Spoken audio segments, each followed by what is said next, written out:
Herkese merhaba. Bugün ekşi mayalı kara kılçık ekmeği yapıyoruz. Hemen başlayalım. 100 gram ekşi maya. Yarım çay bardağı hemen hemen. Ekmeği akşam yapacaksanız mayayı sabahtan besleyebilirsiniz.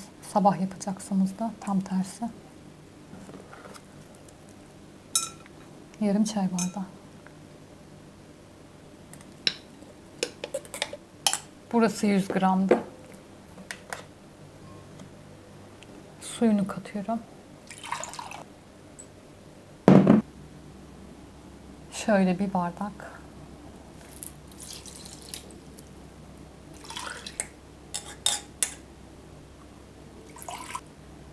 Yarım bardak daha. Gerek kalırsa sonra biraz daha ekleyeceğim kıvamına bakarak. Ekmek tariflerinde yarım kilo una dolu dolu bir tatlı kaşığı 9 gram tuz gerekli. Siz dilediğiniz miktarda ekleyebilirsiniz. Ben şöyle biraz kattım. Yarım kiloluk undan ekmek yapacağım. Bu su bardağıyla 2 parmak eksik olacak şekilde. 2 parmak eksik 100 gram bundan 5 tane ekliyorum. İkinciyi katmadan önce karıştırıyorum. 2 4 ve son bardak. Kaşıkla toparladım. Birkaç dakika yoğurup kalıba alacağım.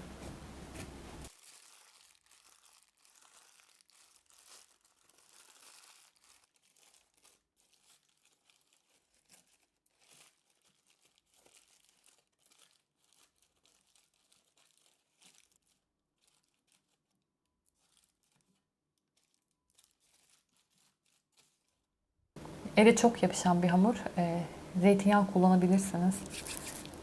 Daha kolay olur o zaman.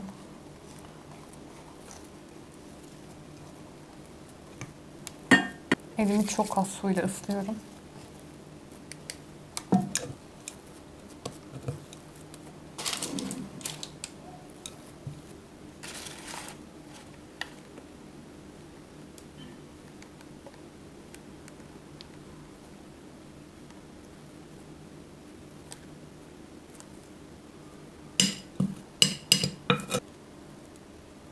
Çok az su.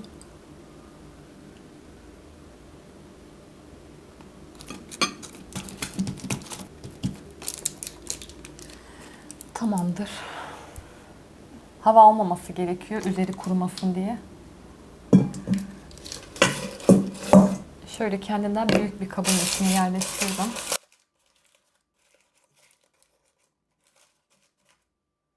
Üzerini streçle örtüyorum. 1 saat burada duracak. 1 saat sonra dolaba kaldıracağım. Bir gece orada bekliyor. Sonra dolaptan çıkarıyorum. Ve kabarması için yine buraya getireceğim. Ortam çok sıcaksa yarım saat bekletebilirsiniz. Sonra dolaba. Hava soğuksa 1 saat burada duruyor. Sıcaksa yarım saat. Sonra dolaba gidiyor. 12-16 saat orada bekliyor. Sonra dolaptan geliyor ve kabarana kadar bekliyoruz. Sonra devam edelim.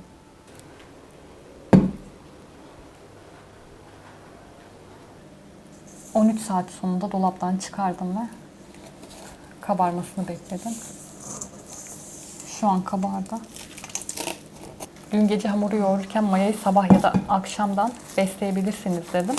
Ama bu yaz ayları değil, soğuk havalar için geçerli bir durum. Yaz aylarında o kadar önce beslemenize gerek yok. Hamur gibi düşünebilirsiniz. Hamuru yoğurunca yaz aylarında ne kadar zamanda kabarıyor. Mayayı da o şekilde besleyebilirsiniz. Mesela ben bunu gece besledim. Çünkü hava soğuk. Böyle kabarınca zaten ekmek yapabilirsiniz. Hava sıcak olsaydı geceden beslemezdim. Hamur durdukça, çünkü maya durdukça ekşiyecek. Biraz daha ekşi olabilir o zaman. Kabımla aynı seviyeye gelene kadar beklettim. Daha fazla bekleyince kabarması için üzeri çatlıyor. Bu seviyeyi doldurunca fırına veriyorum ben. Üzerini ıslıyorum çok az. İçine çökmesin diye çok bastırmadan Fazla da sulamıyorum öyle. Keten tohumu ekliyorum üzerine. Bu arada fırın ısındı. 180'de. Her zamanki gibi tepsi en altta. Üzerinde de tel var. Ekmeği de koyuyorum. Ekmeğimi de koydum. Kaynar suyum da burada. Hemen döküyorum ve kapatıyorum.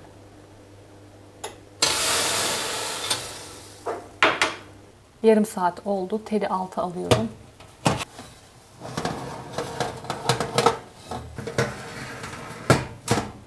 Tel en altta. Tepsi ekmeğin üzerinde.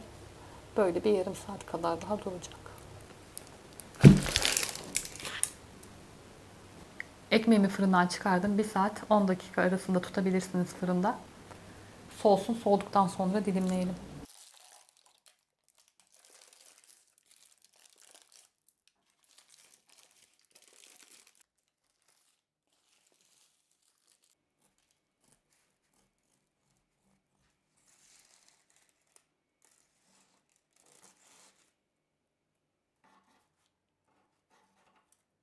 Çok yumuşak.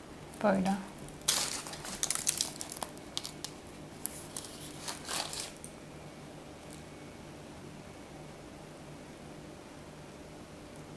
Hala sıcak biraz. Hava kararmadan göstereyim diye bekleyemedim tam soğumasını.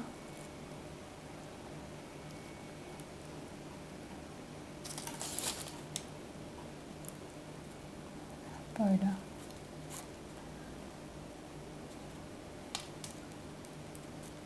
Ekmeğin üzerinde burada biraz yarık oluştu. Bunun oluşmaması için de o 2 parmak yükseklikten fazla beklememek gerekiyor kabarmasını. Kabarsın diye daha fazla beklediğim zaman daha derin yarıklar oluşabiliyor.